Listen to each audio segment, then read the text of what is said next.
Hello, my dear students. I am Priyanka Koiri, your science teacher, and the chapter that we're discussing is sources of energy. Okay, so in the last class, what we have learned is that we discussed about energy, that energy can neither be created and nor destroyed according to law of conservation of energy, and the ability to do work is called energy. Okay, then we discussed from where do we get energy. That means we get energy from wood, sun, winds, oceans, etc. Right? Then we discussed about what is a fuel. So fuel is a substance that is used to get energy.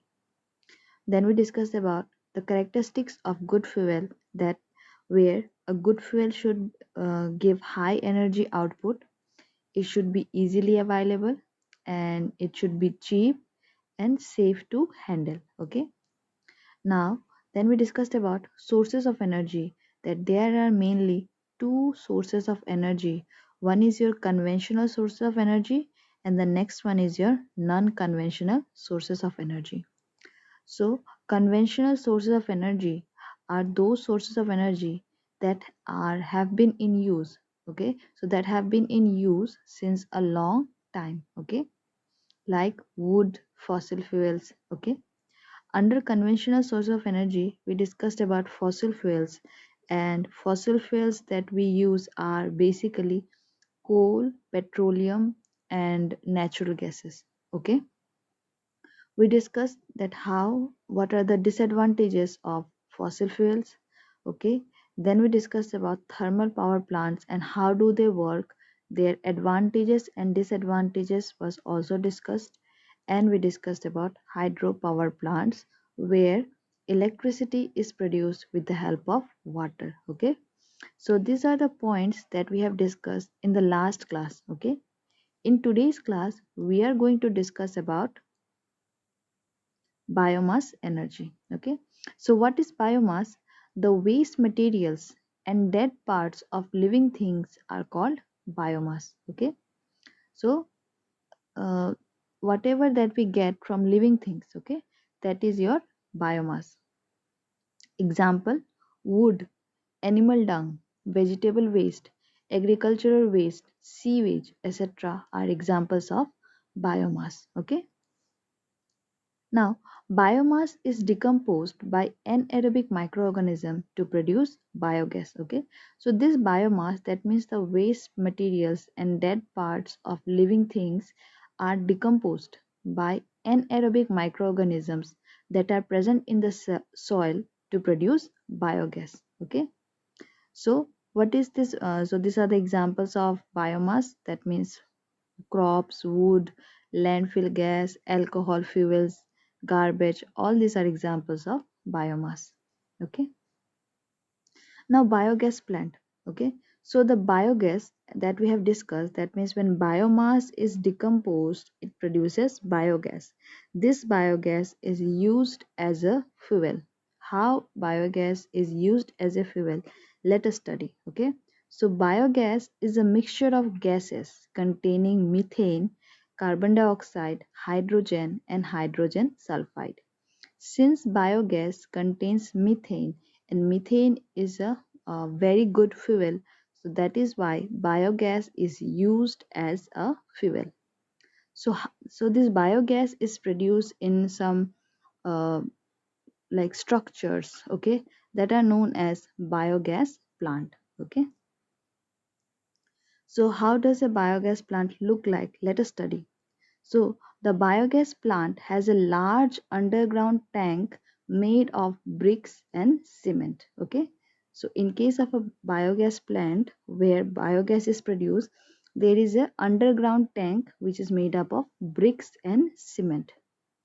The lower part of the digester and the upper part of the digester has a dome with a gas outlet. Okay. So, the digester, okay, where everything is dumped, and the I mean the lower part and the upper part has dome like structure. That means it is slightly semicircular. Okay, on one side of the tank above the ground is a mixing tank, and on the other side is an overflow tank. Okay, so on the ground, above the ground, there are two tanks. One is your mixing tank and the second one is your overflow tank. Okay, so this is how a biogas plant look like. In the middle you can see there is a digester tank, and in the left hand side you can see mixing tank, and on the right hand side you can see a outlet tank. Okay, so I hope the diagram is clear to you all. Now let us study what happens inside a biogas plant, or how biogas is produced.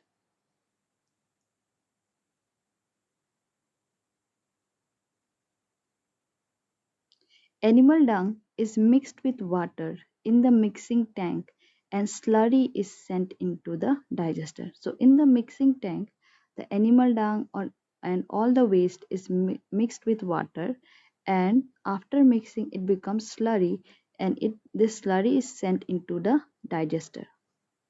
In the digester, the slurry is decomposed by anaerobic microbes, and after few days biogas is produced. So in the digester, anaerobic microorganisms are present that converts this slurry into biogas. The gas is then taken out through the gas outlet and used for heating and lighting purpose. So this gas that is produced contains methane, is taken out, and it is used for different purpose. The slurry left behind is rich in nitrogen and phosphorus and used as manure for crops. Okay, so whatever that is left in the digester, okay, is then can be used as manure because it contains nitrogen and phosphorus. Okay, clear? Coming to the next source of energy, that is wind energy. The wind energy also comes under conventional sources of energy. Okay, so wind energy is used in windmills, which converts the kinetic energy of the wind into mechanical or electrical energy. Okay, so the wind energy in the windmills. Okay, you must have seen windmills where the kinetic energy of the wind is changed into mechanical or electrical energy. The kinetic energy of wind can be used to do mechanical work like lifting water from wells or grinding grains in flour mills. Okay, so earlier the kinetic energy of wind was harnessed and converted into mechanical energy to lift water from wells and to grind grains. Okay, this was done earlier. Nowadays, wind energy is used to produce electrical energy. Okay. It can also be used to rotate the turbines of generator to produce electricity. Okay. So nowadays, this wind energy is used to rotate the turbines. Okay. In the earlier classes, we discussed about what is a turbine. Okay. A single windmill produces only a small amount of electricity. Okay, so if there is only a single windmill, it will produce very small amount of electricity. Okay, so a large number of windmills in an area are coupled together to produce more electricity in wind energy farms. Okay, so we have a single windmill is not sufficient to produce enough electricity, so a large number of windmills are are couple, I mean, like they're built together, that are called wind energy farms to generate more electricity. Okay, so this is how the windmills, okay, look like. As you can see, these are the blades. These blades move when there is wind. Okay, and while moving there is a turbine connected to it, and the turbine rotates to produce electricity. Okay, now let us discuss what are the advantages of wind energy. First, it is a renewable sources of energy. That means it can be renewed. Okay. It does not cause pollution. That means it is environmental friendly. The recurring cost is less. Sorry, I mean. Okay. That means the cost is less. Now, let us discuss what are the disadvantages of wind energy. Okay. So the first one is wind is not available at all times throughout the year. Okay, as we can see in our country also, the wind doesn't blow throughout the year. Okay, so this is one of the major disadvantage of wind energy. It requires a large area of land. Okay, it requires a vast stretch of land. Next, a minimum wind speed of 15 km per hour is required to maintain the required speed of turbine. Okay, so for the turbine to move, okay, the minimum wind speed should be 15 km per hour. Okay, so which is not like possible at all the times. Okay, the initial cost of establishment of the farm is quite high.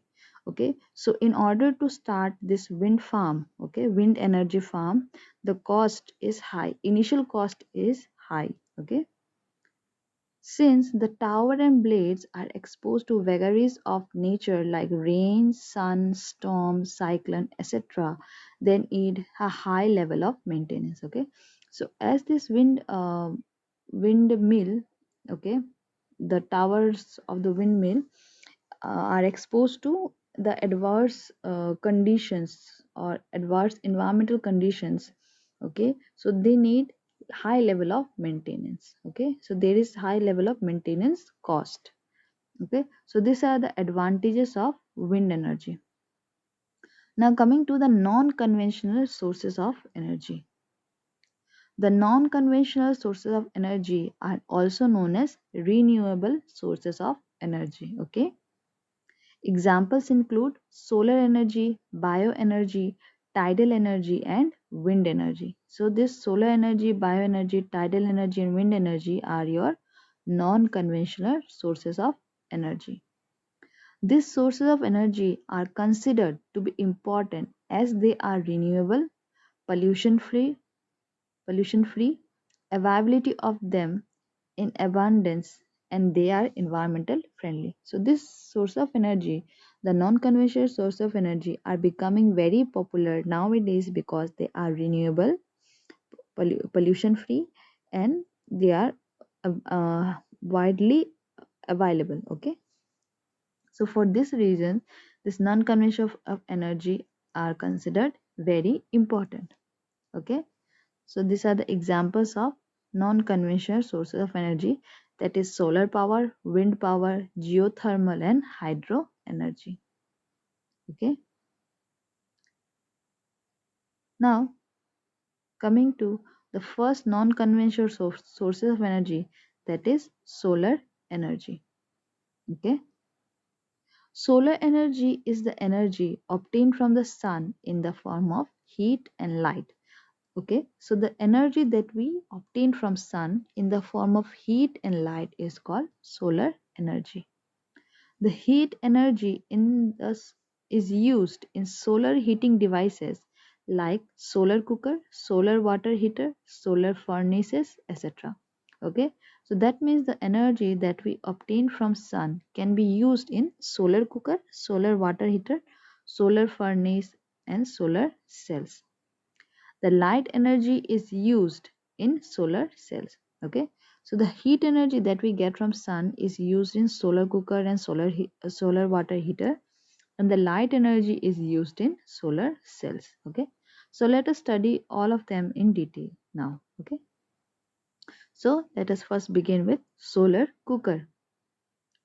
The box type solar cooker has an insulated box painted black inside. Okay, so in case of solar cooker, it is a box type structure, and the inside part of the box is painted black. It is covered by a glass plate which allows heat to enter inside the box but does not allow heat to escape out. Okay, so this box is covered with a glass that traps the heat, okay, and does not allow the heat to escape out. It has a mirror to reflect more sunlight into the box. Okay, so this solar cooker also has a mirror attached to it which reflects sunlight into the box. The food to be cooked is kept in the containers inside the box. So the food that we want to cook, We will place it inside the box and then cover it with the glass plate. It can produce a temperature of 100 degrees Celsius to 400 degrees Celsius. So that much amount of temperature can be produced in a solar cooker. Clear? So this is how a solar cooker looks like. As you can see, the inside part of the box is covered with black, okay, and it's covered with a glass plate, and there is a mirror attached to it. You just need to keep this box towards the sun, and your food will be cooked. Okay. So now let us discuss what are the advantages of solar cooker. The first advantage is a solar cooker is a pollution free machine. So it does not produce any pollution. It is economical to use solar cooker because nothing is to be paid for using solar energy. So this is completely free of cost. Okay, the solar cookers are completely free of cost. It is easy to handle the solar cooker, and there is no chance of accident. Okay, so everyone can use the solar cooker, and there is very little chance of accident. The nutrients in the food do not get destroyed. Okay, so while cooking with the help of a solar cooker, the nutrients of the food remains intact. Okay, now coming to the disadvantages of solar cooker. The first one is the solar cooker cannot be used at night and during cloudy weather because there will not be any sun, so we cannot cook food at night and during cloudy weather. The second one is it takes more time to cook food. Okay, so it is a slow process. Next, the direction of the solar cooker is to be changed continuously towards the direction of the sun. Okay, so just as the sun is moving, we have to move our solar cooker to get sufficient amount of sunlight. Solar energy is not available uniformly all the time and at all the places. Okay, so solar energy is not available every time. Okay, and it's same quantity at all places. Okay, it cannot be used for frying purposes. We can use the solar cooker just to boil food, and for frying, okay, the things that we need to fry, like food that we need to fry cannot be prepared with the help of solar cooker. So these are the disadvantages of solar cooker. Okay, coming to solar water heater. Okay, so this is how a solar water heater looks like. A solar water heater has an insulated box painted black inside with a system of copper tubes. Okay, so it also has a black box, okay, with copper tubes in it. It is covered with a glass plate which allows heat to enter but does not allow heat to escape out. Just like solar cooker, it also has a glass plate which traps heat. When water flows through the copper tube, it absorbs the heat and becomes hot. So when the water flows through the tubes, it absorbs the heat and becomes hot. So this is how a solar water heater works. Okay. Coming to solar cells. Solar cell is a device which converts solar energy into electrical energy. So in case of solar cell, it converts the light energy of the sun into electrical energy. Solar cells are made from semiconductors like silicon, germanium, and gallium. A single solar cell produces a voltage of about 0.5 to 1 volt and produces about 0.7 watt electricity. Okay, so a single solar cell can produce this much of voltage, that is 0.5 to 1 volt and 0.7 watt electricity. So several solar cells are arranged in solar panel to produce more electricity. So since a solar cell produces very little amount of electricity, so many solar cells are arranged in a plate that is called solar panel to produce more electricity. Clear? This is how a solar panel look like. Clear? There are many solar cells connected to it. Okay. Now coming to the advantages of solar cell. The first one is it has no moving parts. That means it does not require very high level of maintenance. Second, it requires less maintenance, just like just now I have said.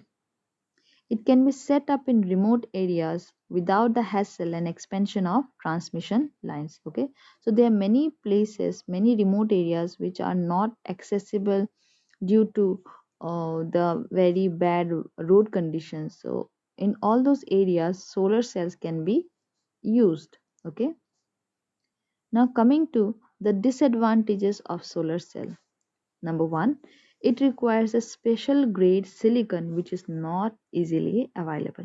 Okay, so it is silicon is present quite abundant on our earth surface, but the special silicon that is required to prepare solar cell is not easily available. Okay, so this is a very important disadvantage of solar cell.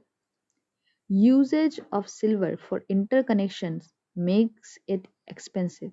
So these solar cells are connected to each other with the help of silver, because silver is a good conductor of electricity. So since silver is used, the solar cells becomes expensive.